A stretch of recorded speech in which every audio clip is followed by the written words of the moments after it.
Hello and welcome to this lecture. We are in the lecture 31 and we are discussing waveform synthesis. Last class में मैंने आपको ये problem दिया था और आपको बोला था कि इसको ट्राई कीजिए अपने घर में. कुछ एक लोगों ने ट्राई किया हो तो हो सकता है उनको सॉल्यूशन मिले हों. आज हम लोग ये प्रॉब्लम डिस्कस करते हैं. जैसा कि मैंने आपको लास्ट क्लास में बताया था, हमको ये ध्यान रखना है कि जब भी हम वेवफॉर्म सिंथेसिस करेंगे तो कौन कौन से टाइम इंस्टेंट में वेवफॉर्म की पोजीशन चेंज हो रही है उसको हमको ध्यान में रखना है. जैसे अगर इस वेवफॉर्म की बात करें तो ये 0 से चालू होता है और 1 तक इस तरीके से कंटिन्यू होता है, इसलिए t=0 लेना पड़ेगा. जैसे ही हम 1 पे आते हैं तो ये वेवफॉर्म क्या हो जाता है, स्ट्रेट हो जाता है, तो 1 पे भी चेंज हुआ. जैसे ही हम 2 पे आते हैं तो वेवफॉर्म कंटिन्यू होता है कहाँ तक के, 3 तक के, तो इस तरीके से ये बैंड होता है, तो मतलब 2 पे भी चेंज हुआ. जैसे ही हम 3 पे आते हैं तो वापस वेवफॉर्म जो है यहाँ से इस तरफ आ जाता है, मतलब वहाँ पे भी चेंज हुआ. और 4 पे आने के बाद वेवफॉर्म क्या हो जाता है, कांस्टेंट हो जाता है, स्टॉप हो जाता है. इसके बाद और कोई वेवफॉर्म नहीं है, रिपीटेशन नहीं है. ठीक है, इसका मतलब t=4 पे हमको इस तरीके का इक्वेशन लिखना है कि हमारा वेवफॉर्म वहीं पे क्या हो जाए, स्टॉप हो जाए. ठीक है, चलिए स्टार्ट करते हैं इसको. सबसे पहले मैंने आपको क्या बताया है कि स्लोप का इक्वेशन कैसे लिखते हैं, एम्पलीट्यूड अपॉन टाइम. एम्पलीट्यूड कितना है, 2, और टाइम का डिफरेंस कितना है, यहाँ पे 1 है. ठीक है, 1 - 0 = 1 और एम्पलीट्यूड कितना है, 2, तो 2/1 मतलब कितना हो गया, 2. तो t=0 पे मेरे पास एक स्लोप आएगा और वो +2 का होगा. क्यों +2 का होगा भाई, वो इसलिए +2 का होगा क्योंकि उसका डायरेक्शन ऊपर की तरफ जा रहा है. ठीक है, फिर से हम जाते हैं, पीछे पलटते हैं और देखते हैं कि हमारा जो स्लोप है उसका नेक्स्ट डायरेक्शन किस तरफ है. तो वो बेंड हो जाता है, पैरेलल टू टाइम एक्सिस आ जाता है, और 1 से 2 के बीच में उसका स्लोप है, और एम्पलीट्यूड अभी भी कितना है, 2 ही है.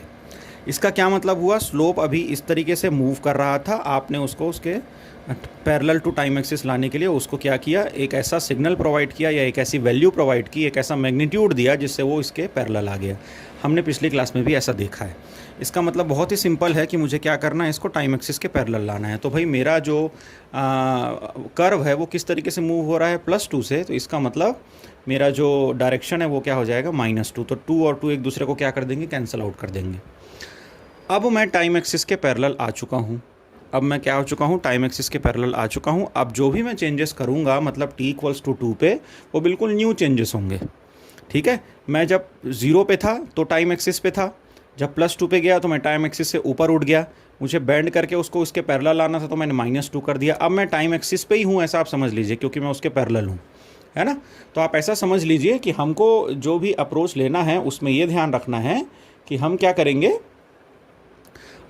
इस तरीके से वैल्यू लिखेंगे t=2 पे, जिस पे ये वाला जो बैंड है, ये वाला जो हमारा सिग्नल है, ये वाला जो वेव फॉर्म है, उसको हम क्या करेंगे, सिंथेसाइज करने की कोशिश करेंगे.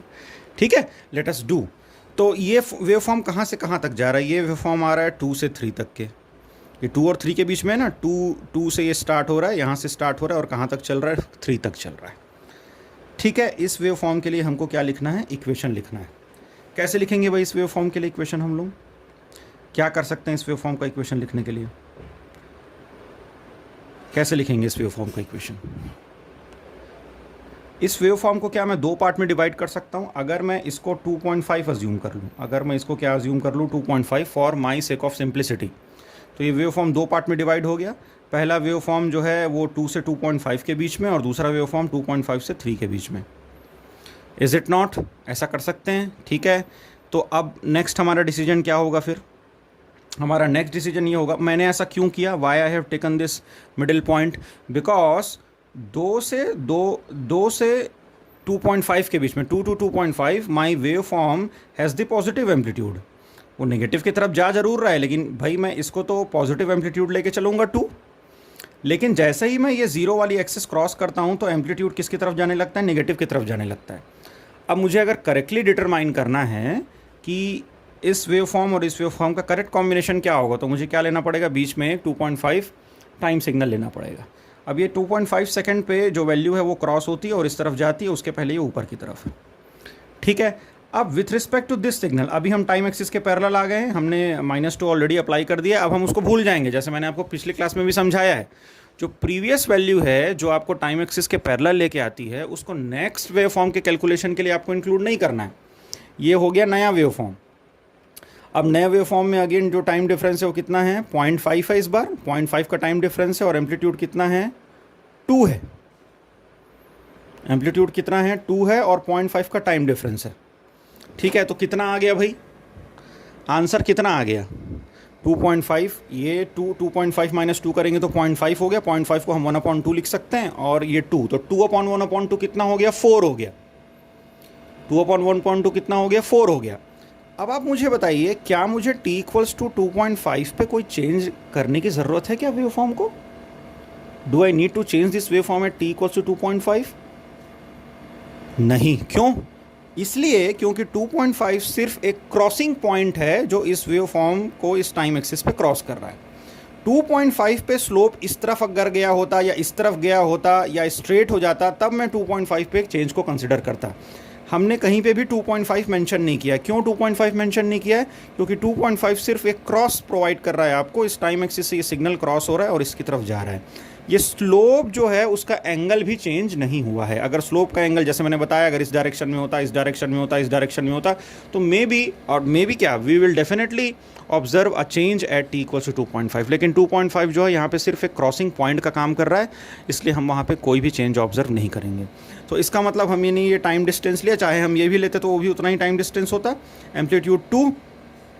ठीक है, और क्योंकि ये नीचे की डायरेक्शन में जा रहा है, इसलिए मुझे क्या लेना पड़ेगा, माइनस साइन लेना पड़ेगा। अब ध्यान से समझिए, मैंने क्या बोला आपको, मैंने ये बोला कि 2 से 2.5 के बीच में 0.5 का टाइम इंटरवल है, ऊपर एम्पलीट्यूड 2 है, इसलिए आंसर आ जाता है 4।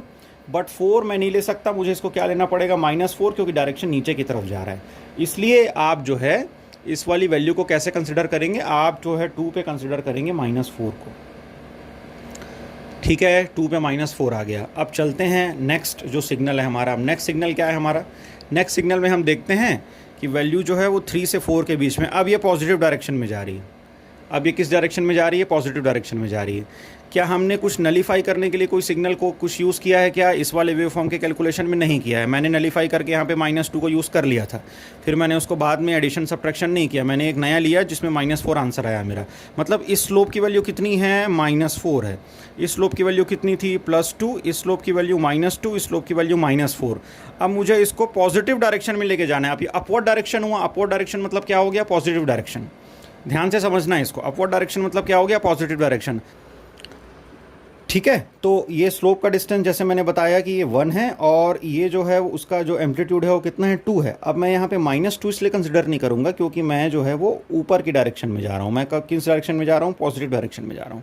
तो मैं सिर्फ किसको ले लूँगा, एम्पलीट्यूड को ले लूँगा, उसके साइन को मैं कंसिडर नहीं करूँगा। ठीक है, तो ये स्लोप जो है वो कितने का फिर स्लोप हो गया, ये हो गया आपका 2/1, मतलब +2 का स्लोप चाहिए मुझे क्या चाहिए, +2 का स्लोप चाहिए इस पॉइंट ऑफ टाइम पे। तो मुझे +2 का अगर स्लोप चाहिए तो t = 3 पे +2/1, मतलब मुझे +2 चाहिए। तो +2 का अगर मुझे स्लोप चाहिए तो मुझे क्या करना पड़ेगा भाई, +2 का स्लोप को निकालने के लिए मुझे क्या करना पड़ेगा, इस 3 में मैं कुछ इस तरीके से सिग्नल को, अभी थोड़ी देर पहले मेरा स्लोप किसके जा रहा है, t = -4 की तरफ जा रहा है। पहले जब 2 था तो 2 को नलीफाई करके मैंने -2 लिखा, टाइम एक्सिस के पैरेलल आया, पैरेलल आने के बाद मैं -4 का स्लोप लेके जा रहा था। जैसे ही मैंने -4 का स्लोप लेके जा रहा था, अब मुझे +2 का स्लोप चाहिए। मैं क्या इसमें ऐड या सब्ट्रैक्ट करूं कि मुझे +2 मिल जाए, ऑब्वियसली मुझे +6 ऐड करना पड़ेगा। जैसे ही मैं +6 ऐड करूंगा मुझे उसमें +2 मिल जाएगा, इज इट नॉट। जैसे ही +6 ऐड करूंगा तो मुझे उसमें क्या मिल जाएगा, +2 मिल जाएगा। ठीक, अब आप मुझे ये बताइए कि t = 4 पे, जब मैं t = 4 लूँगा तो मुझे इसको एंड करने के लिए कितना ऐड या सब्ट्रैक्ट करना पड़ेगा जिससे ये वेव फॉर्म यहाँ पे एंड हो जाए। ये स्लोप कितने का है, स्लोप है ये, क्या ये +6 का स्लोप है? बहुत लोग कहेंगे हाँ सर ये +6 का स्लोप है, बट नहीं है, ये +2 का स्लोप है। क्यों +2 का स्लोप है?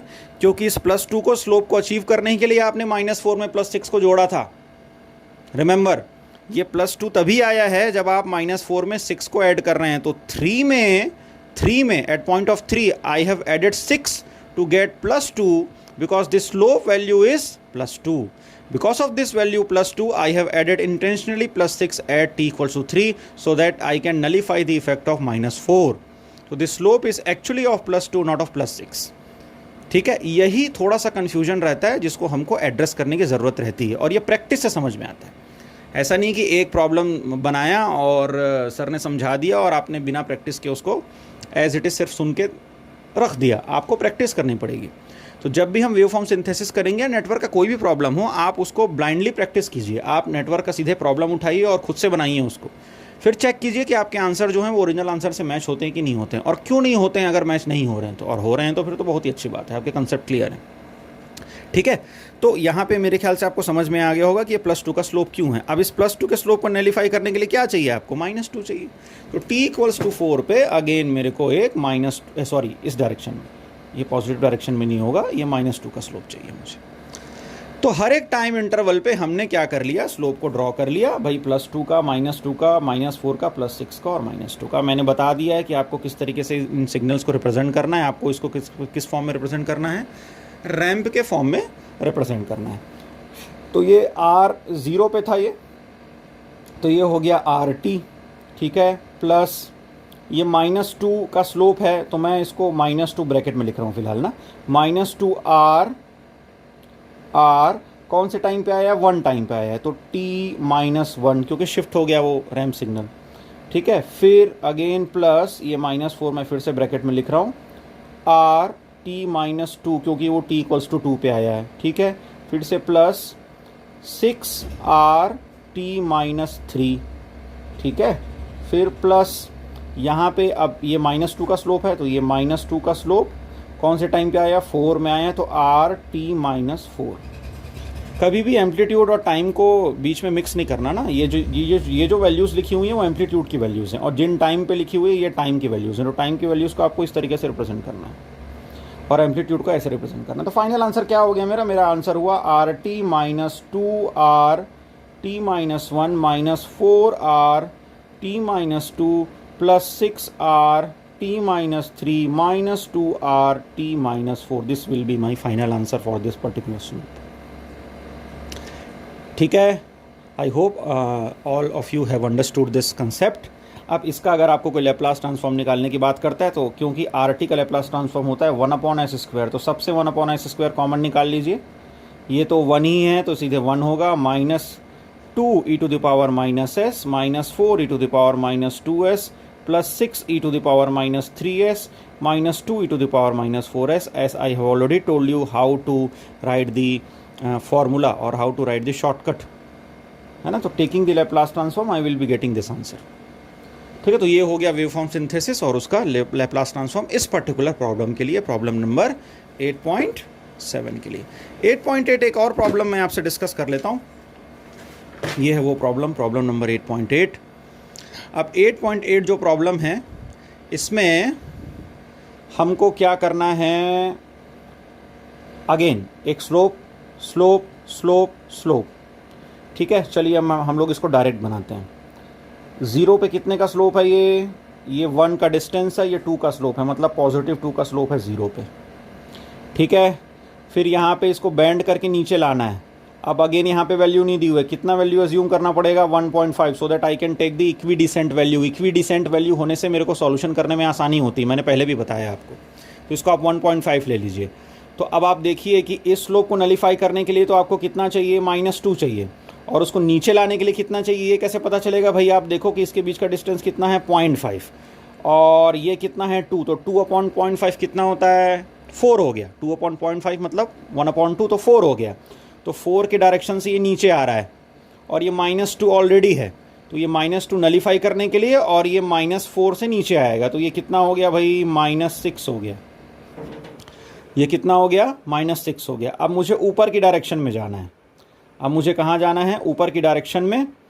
इस स्लोप की, इस पर्टिकुलर स्लोप की वैल्यू कितनी है, -4 है, ये भी ध्यान में रखना है। इस स्लोप की वैल्यू +2 है, यहाँ पे हमने -2 इसको नलीफाई करने के लिए किया। ये स्लोप की वैल्यू मैंने -4 निकाल ली। कैसे निकाली, 2/0.5 करके, तो 4 आया, नीचे की डायरेक्शन में था इसलिए माइनस ले लिया।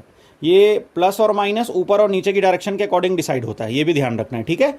तो ये 0.5, 2/0.5 is 4 going towards the negative direction, इसलिए -2, -6 क्यों, वाई -6 एट 1, क्योंकि -2 को भी हमको लेना पड़ेगा ना भाई, क्योंकि हमको इसको नलीफाई किया था हमने, जैसे पिछली बार भी लिया है, तो ये -6 हो गया।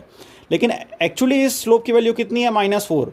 तो जब हम नए टाइम पे जाएंगे, हम t= किस पे जाएंगे, 1.5 पे जाएंगे, तो ये जो नलीफाई किया उसको वैल्यू को कंसिडर नहीं करेंगे, ये जो -6 है वो सिर्फ इसी टाइम के लिए होगा, टाइम t=1 के लिए, लेकिन 1.5 के लिए we will not consider -2, we will only consider -4। अब कौन से डायरेक्शन में जाना है? प्लस डायरेक्शन में जाना है। अगेन देखो ये 0.5 है और अगेन देखो ये 2 है, तो ये +4 हुआ। ये स्लोप कितने का हुआ? +4 का। क्या ऐड करोगे -4 में? ये +4 आए, ऑब्वियसली +8 ऐड करोगे, इज इट नॉट? अब +8, अब क्या ये स्लोप +8 का है क्या? नहीं, लेकिन 1.5 पे आपने चेंज कितना किया? +8, तभी आपको +4 हुआ। क्यों? क्योंकि पहले वाला स्लोप -4 के डायरेक्शन में जा रहा था। अब कई लोग इसलिए कंफ्यूज हो जाते हैं कि सर आपने पिछले में -6 बनाया है, तो मुझे अगर +4 लाना है तो मुझे तो कुछ और ऐड करना चाहिए -6 में, तो +4। तो हमेशा ध्यान रखना कि प्रीवियस वाली नलीफाई करने वाली वैल्यू को कंसिडर नहीं करना। मैं बार बार बोल रहा हूँ आपको, -4 का स्लोप है, आपने +8 किया तो +4 आ गया। प्रैक्टिस कीजिए इसको थोड़ा सा प्रैक्टिस कीजिए, और मैंने जो वर्डिंग्स यूज़ की हैं उसको ध्यान रखिए, तो आपको क्लियर होगा ये। अब इस डायरेक्शन में आ गया +4 को हमको क्या करना है? नलीफाई करना है, तो हमको क्या करना पड़ेगा? -4 करना पड़ेगा। तो t=2 पे हम -4 के स्लोप से जा रहे हैं। अब -4 का स्लोप फाइनली यहाँ पे क्या कहाँ पे एंड हो रहा है? 3 पे एंड हो रहा है। 3 पे एंड करने के लिए क्या करना पड़ेगा आपको? ये +4 का स्लोप था, आपने -4 लिया, -4 होगा क्या? एक मिनट, +4 का स्लोप जा रहा है। ना, we have not calculated the values. 2/1 है ये कितना है? 2/1, 2/1 मतलब ये -2 का स्लोप है। सॉरी, ये इसमें हमको चेंज करना पड़ेगा। ये -2 का स्लोप है, ये +4 है, तो +4 से मुझे -2 पे आना है, तो क्या करना पड़ेगा? मुझे -6 करना पड़ेगा। Are you getting? ये जो है वो यस, क्योंकि ये +4 के स्लोप से जा रहा था, मुझे इसको पैरेलल लाने के लिए कितना चाहिए? -4 चाहिए, और इस स्लोप की वैल्यू कितनी? -2, इसलिए यहाँ पे आंसर कितना आएगा? -6 आएगा। ठीक है, नाउ अब -6 आ चुका है। अब मुझे इसको क्या करना है? कांस्टेंट करना है। -6 के बाद तो मैं इसमें क्या कर दूंगा? +6 कर दूंगा। तो ये जो वैल्यू है +6 करूंगा। फिर से सोचिए, क्या मैं +6 करूंगा? ये नलीफाई करने वाली वैल्यू को हम क्या करते हैं? इग्नोर। जैसे हमने यहाँ पे -2 को इग्नोर किया, तो हमको -4 को भी क्या करना पड़ेगा? इग्नोर। तो मैं कितना करूंगा फिर? +2। ठीक है, तो ये जो छोटी छोटी चीज़ें हैं, देखिए मैं भी यहाँ पे थोड़ा सा कंफ्यूज हुआ। तो ये जो छोटी छोटी चीज़ें होती है, ये प्रैक्टिस से आती है। जितने आप अच्छे से प्रैक्टिस करेंगे उतना ही आपको ये कंसेप्ट क्लियर रहेगा, और इसको आपको टच में रखना पड़ेगा। तो जब आप इसको एग्ज़ाम के लिए प्रिपेयर करेंगे, इसको सबसे लास्ट में प्रिपेयर कीजिए और सबसे लास्ट में अटैम्प्ट भी कीजिए। जो भी कन्फ्यूजिंग वाले पार्ट रहते हैं उसको हमको एग्जाम में लास्ट में अटैम्प्ट करना चाहिए। तो इस तरीके से ये सिग्नल हो गया। अब आप आसानी से लिख सकते हैं इसकी वैल्यूज़ को। ये हो गया 2 of RT -6 RT -1 + 8 RT -1.5। अब देखो 1.5 तो दिया नहीं था, लेकिन हमने 1.5 लिया। क्यों लिया? क्योंकि यहाँ चेंज हो रहा है। जहाँ पे चेंज हो रहा है उस वैल्यू को कंसिडर करना ही है आपको। फिर ये -6 RT -2, और ये हो गया +2 RT -3। ये हो गई मेरी वैल्यूज़ इस पर्टिकुलर सिग्नल के लिए। तो this is how we have completed this problem, है ना। अब इसको आप प्रैक्टिस कीजिए, आपको समझ में आ जाएगा। एक मैं आपको होमवर्क दे रहा हूँ ड्रॉ करके, उसको आपको बनाना है, और ये आपका होमवर्क है। इसका आंसर मैं आपको ज़रूर बता दूंगा, लेकिन आप इसको ट्राई कीजिए और मुझे इसका आंसर दीजिए, ठीक है। हमको ये प्रॉब्लम जो है वो 8.6 है, कुछ इस तरीके से ड्रॉन है, ठीक। ये जो एम्पलीट्यूड है वो 3 है, ये जो नीचे वाला एम्पलीट्यूड है वो 2 है, ये 0 है, ये 1 है, ये 2 है। इसके लिए आपको वेव फॉर्म सिंथेसाइज करना है और इसका इक्वेशन क्या होगा वो निकालना है। ये आपका होमवर्क है, इसको आप ज़रूर बनाएंगे, ठीक है। Again this is a conceptual question. देखिए, देखते हैं कि आप लोगों का कंसेप्ट अभी तक कितना डेवलप हुआ है और किस तरीके से आप इसके आंसर को निकालते हैं। This is all for today's lecture. Next class में मिलेंगे तो हम अब इस वेव फॉर्म को अप्लाई करेंगे डायरेक्टली किसी न्यूमेरिकल में, किसी RLRC सर्किट में, और फिर देखेंगे उसका एनालिसिस कैसे करते हैं। Thank you for watching.